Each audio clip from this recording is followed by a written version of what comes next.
गुरु प्यारी सात संगत जी, आप सभी को राधा स्वामी जी। सात संगत जी, यह साखी सुनने के बाद आपको पता ही लग जाएगा, जो भी होता है उस मालिक की मर्ज़ी से होता है। और जो नामदान बाबा जी हमें देते हैं, वह मिलना कोई आसान बात नहीं होती है। जिन पर बाबा जी की कृपा होती है, दया मेहर की दृष्टि होती है, नामदान बड़े ही किस्मत वाले लोगों को मिलता है। लेकिन फिर भी हम जैसे लोग नामदान लेकर भी उसकी कदर नहीं करते हैं, कितनी ही गलत बात है। साथ संगत जी, यह घटना शुरू करने से पहले आप लोगों से मैं विनती करती हूँ कि वीडियो के अंत तक ज़रूर बने रहिएगा। और संगत के अपने इस चैनल को आप लोगों ने सब्सक्राइब नहीं किया है तो सब्सक्राइब भी ज़रूर करिएगा जी। साथ संगत जी, एक बार की बात है, एक लड़की अपनी छत पर बैठी हुई थी। शाम का समय था। यह लड़की काफ़ी ज़्यादा मायूस थी, क्योंकि इसको नामदान की पर्ची मिल गई थी, लेकिन कुछ ऐसी घटना घटी कि इसको नामदान ही नहीं मिल पाया। साथ संगत जी, जैसे कि सत्संगी परिवार में देखते हैं, शुरू से ही बच्चे सत्संग पर जाते हैं और माँ बाप के साथ सेवा पर भी जाते हैं। वहाँ पर सत्संग सुनते हैं तो उनका मन भी उसी तरफ डोल जाता है।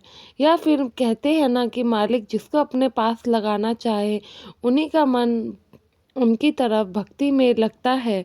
तो यह बच्ची शुरू से ही माता पिता के साथ सत्संग में जाती थी, डेरे जाती थी। इसको डेरे का माहौल, वहाँ की शांति काफ़ी ही पसंद थी। ये शुरू से ही बाबा जी को खूब मानती थी। बस इंतज़ार करती थी कि कब इसकी उम्र हो और यह नामदान लेकर मालिक की भक्ति कर सके। पर अपने साथ ये बाबा जी की फ़ोटो को भी हमेशा ही रखा करती थी। किसी भी शुभ काम करने से पहले या फिर मुसीबत में भी बाबा जी का नाम ज़रूर लेती थी। स्कूल के लिए भी बचपन में निकलती तो बाबा जी के फ़ोटो के आगे हाथ जोड़कर ही निकलती थी। तो साथ संगत जी, अब वो समय आ गया था कि जब ये नामदान ले सके। यह नामदान के जब रजिस्ट्रेशन होते हैं, वहाँ पर अपना नाम लिखवा देती है और मालिक की कृपा से इसको पर्ची भी मिल जाती है। लेकिन साथ संगत जी, जब इसको नामदान मिलने वाला होता है, उसी समय ही महाराज हजूर जी चोला छोड़ देते हैं। जब इस लड़की को यह बात पता लगती है तो ये काफ़ी मायूस होती है और रोने लगती है और यही मन में सोचती है कि क्या अब मुझे नामदान कभी नहीं मिलेगा, या फिर मैं इस लायक ही नहीं हूँ जो मेरे साथ ऐसा हुआ। अब मुझे नामदान आखिर कौन देगा, क्योंकि बाबा जी तो नहीं हैं। क्या मैं ऐसे ही रह जाऊंगी?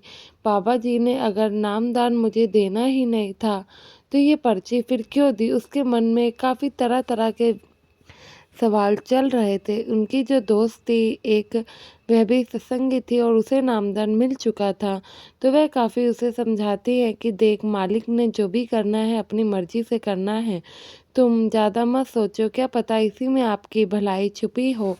अगर ज़्यादा सोचोगी तो कुछ भी नहीं होगा। तुम अपने मन में बुरे विचारों को मत लाओ। इसकी जो दोस्त थी वह काफ़ी इसे समझाती हैं। फिर भी साथ संगत जी, ये लड़की का मन काफ़ी ही ज़्यादा उस तरफ बाबा जी की तरफ भागता था। तो जब नामदान के बारे में इसे ऐसा सुना कि उसे नामदान नहीं मिल पाएगा, कि मानो इसके साथ क्या ही हो गया हो और मानो कि इसका सब कुछ ख़त्म ही हो गया हो, तो ये काफ़ी मायूस मायूस सी रहने लगी। घर में ना ज़्यादा किसी से बातचीत करती, ना ही बोलती, अपने कमरे में बंद रहती। थोड़े समय बीता, इस लड़की को एक सपना आता है। ये सपने में क्या देखती है कि बाबा जी ने इसे डेरे बुलाया है और वहाँ पर इसको नामदान मिल गया है। तो अगले ही दिन इसके घर में डेरे से एक चिट्ठी आती है, जिसमें कि जो लोगों को नामदान की पर्चियाँ मिली थी, उनके नामदान के लिए वह एलिजिबल हो जाते हैं। पर नामदान के लिए उन्हें डेरे जाना था।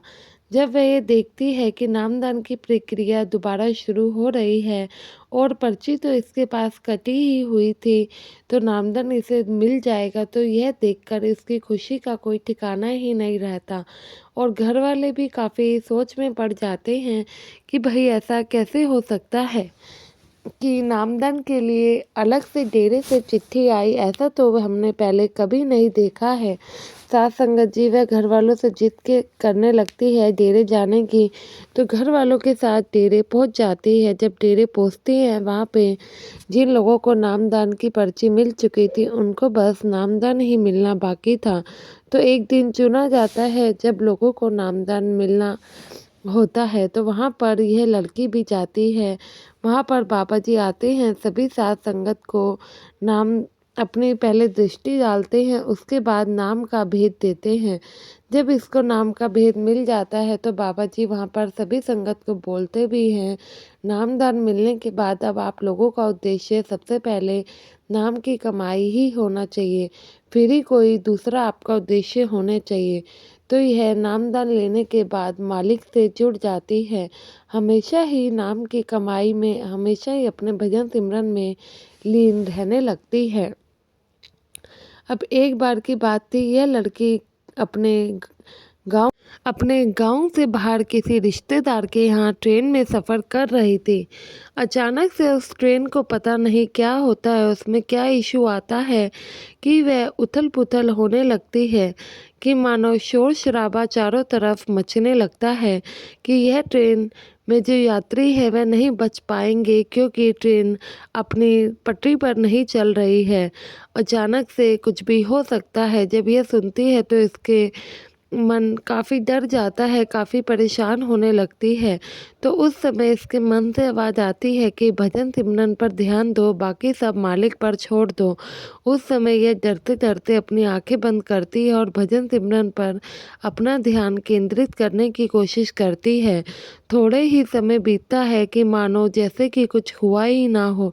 ट्रेन अपने आप ही जगह पर से ही चलने लगती है, सब यात्री आराम से सफ़र करने लगते हैं।